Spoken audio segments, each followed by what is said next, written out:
Now comes recognition of microbes.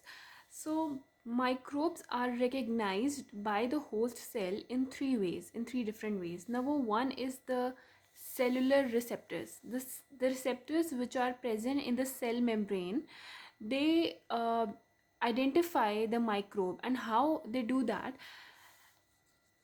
For example, this is a microbe.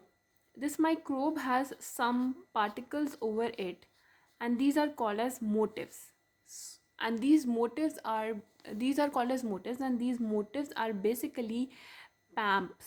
Remember it by PAMPs. PAMPs is basically pathogen associated molecular patterns. So these molecular patterns are recognized by some receptors present in the cell membrane, which are called as toll-like receptors. These receptors are present in the cell membrane. They recognize the pathogen associated molecular pattern.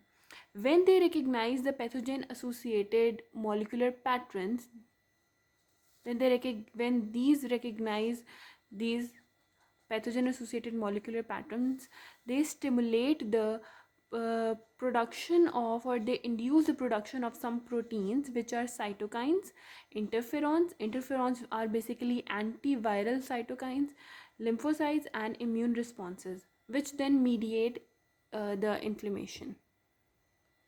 Then comes the sensors of cell damage. Basically, sensors of cell damage means that there are some receptors which recognize the damage of the cell. If a cell is being damaged, then what happens that it will release some of its components, the dead components like the dead mitochondria, or the ATP released from the damaged mitochondria, or the DNA will be released from the dead cell, and it will be recognized by cytosolic receptors. There are some, basically this is a cell, and if it is damaged, it will release its mitochondria and DNA, etc. And what will happen that this will be recognized, these substances will be recognized by the cytosolic receptors which are present in the cytosol, and then these cytosolic receptors will activate inflammasome. What is an inflammasome? It is a multi-protein cytokine complex, and this will then induce interleukin 1 and interleukin 2, which will then lead to inflammation. Then comes plasma proteins. Plasma proteins are basically present in the plasma. So what they do, that they recognize and as well as destroy the blood-borne microbes, the microbes which are present in the blood. These proteins recognize them and also destroy them.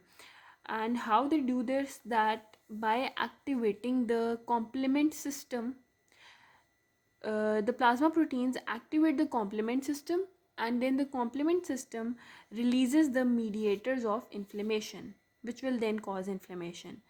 And there is another important point according to the MCQ and SCQ point of view, that mannose binding lectins are present in the plasma, in the blood, which, and they basically recognize the sugars of the microbes. Mannose binding lectins recognize the sugars of microbes, and when they recognize them, they cause phagocytosis of the microbes. And finally comes the collectins. Collectins is another plasma protein which bind to the microbe and cause phagocytosis. So there are three major things that the plasma proteins cause the activation of complement system. There is mannose binding lectins which cause phagocytosis, it binds to the sugars of the microbes, and another is the collectins bind to the microbe and cause phagocytosis. So this is all.